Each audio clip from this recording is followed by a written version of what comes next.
Hello students, नमस्कार। मैं M Barodia अभिव्यक्ति के माध्यम से आपसे मुखातिब हो रहा हूं। एनसीईआरटी कैसे पढ़ी जाए, अपने आप में बहुत ज्वलंत मुद्दा है, बहुत इंटरेस्टिंग टॉपिक है। बहुत सारे स्टूडेंट्स को ये डाउट होता है कि जो एनसीईआरटी की बुक है उसके डाउट्स कैसे क्लियर किए जाएं, कैसे उसको पढ़ा जाए।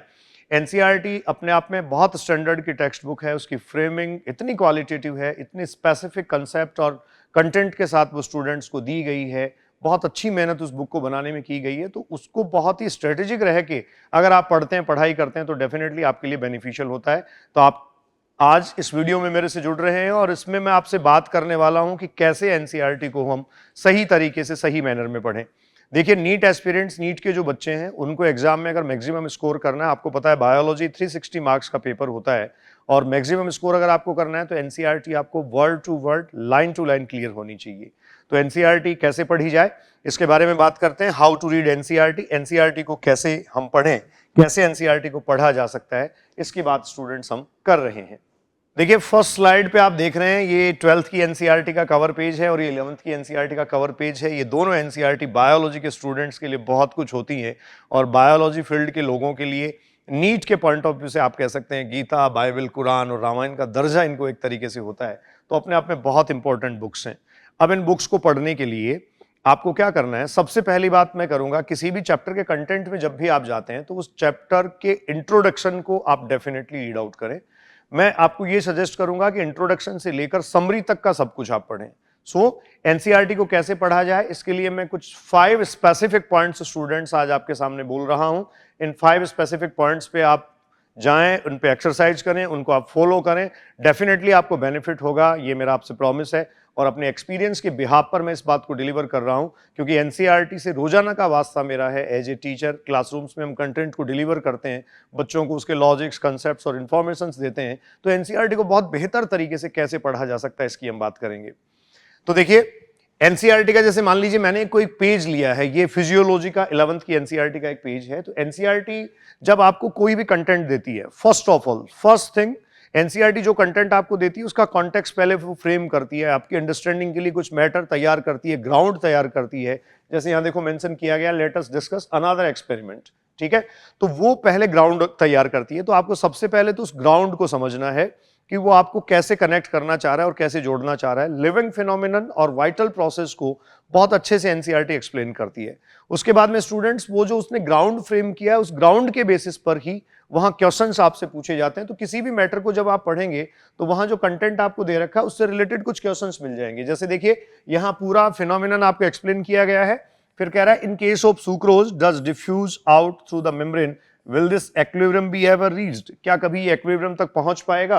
तो ये जो क्वेश्चन फ्रेमिंग करके दिए, पहले आप इंट्रोडक्शन पढ़ें, फिर उसका कंटेंट पढ़ें, उस कंटेंट को रेफर करते हुए ही आपको जो क्वेश्चंस वहां फ्रेम करके दिए हैं, आप जानने की कोशिश करें उन क्वेश्चंस के आंसर को। कई बार बच्चे क्या करते हैं, क्वेश्चन का लेवल अगर बहुत अच्छा नहीं है या जनरल क्वेश्चन है तो उसको वो स्किप कर जाते हैं, उसको वो नहीं पढ़ना चाहते। आपको हर एक क्वेश्चन को पढ़ना चाहिए और उसका बेसिक आंसर जो है वो आपको पता होना चाहिए। अगर उसका आंसर पता है तो ये इस बात को इंडिकेट करता है कि आपको पूरा मैटर बहुत अच्छे से आता है। तो स्टूडेंट्स, फर्स्ट ऑफ ऑल आपने कहा, कॉन्टेक्स्ट जो भी आपको फ्रेम करके दिया गया है, जो भी इंट्रोडक्शन दिया गया है, उसको प्रॉपर आप रीड आउट करें। सेकेंडली, मैंने आपको कहा कि जो क्वेश्चंस आपको दे रखे हैं इस कंटेंट में, उस क्वेश्चंस को आप जरूर सोल्व करें। इनको सोल्व करने का मतलब आपको एनसीईआरटी की समझ है।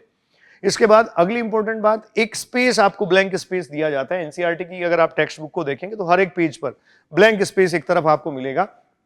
मैं आपको यह भी कहना चाहूंगा, किसी भी स्पेसिफिक बात को जब भी आप पढ़ रहे हैं, मान लीजिए कोई एक स्पेसिफिक सेंटेंस है और उसमें कॉन्सेप्ट है और उस कॉन्सेप्ट से ही आपको बहुत सारी चीजें या मैकेनिज्म समझ आती है, तो उसकी ब्रीफिंग आप जो है वो साइड बाय साइड जो स्पेस एनसीईआरटी ने दे रखा है उसकी ब्रीफिंग आप जरूर कर लें। तीसरी सबसे इंपॉर्टेंट बात आपको मैं बता रहा हूं, ब्रीफिंग करना इसलिए जरूरी है, क्लासरूम्स में नोट्स आप पढ़ते हैं, नोटबुक्स पढ़ते हैं, different type of study material पढ़ते हैं, लेकिन एग्जाम में जाने से ठीक पहले हमें सिर्फ एनसीईआरटी पढ़नी होती है। तो जब एग्जाम में जाने से ठीक पहले आप अपनी एनसीईआरटी लेके बैठेंगे तो आपके पास ये होना चाहिए कि आपकी एनसीईआरटी में वो सारी बातें जो हैं वो डिटेक्ट की गई हों।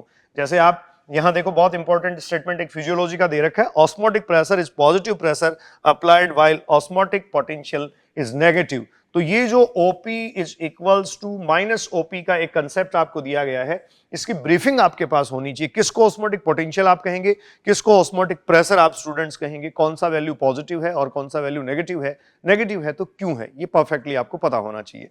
क्लियर। नेक्स्ट उसके बाद अगले एक रेफरेंस पे चलते हैं। ये मैंने 12th की एनसीईआरटी से इकोसिस्टम में जो फंक्शनिंग है, डीकंपोजिशन है, वहां से एक पेज लिया है। आपने सबसे पहले कंटेंट को बहुत अच्छे से रीड आउट करना है, इंट्रोडक्शन से लेकर समरी तक। दूसरी बात आपने कहा वहां जो इन बिटवीन क्वेश्चंस आपको दिए हुए होते हैं उनको आपको सॉल्व करना है।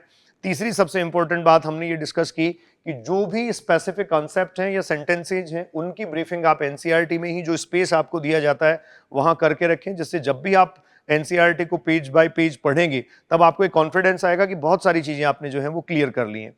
नेक्स्ट और फोर्थ में आपको कहना चाहूंगा कि जो डायग्रामेटिक प्रेजेंटेशन एनसीईआरटी का है, इस डायग्रामेटिक प्रेजेंटेशन को या डायग्राम्स को बहुत कीनली आप ऑब्जर्व करें।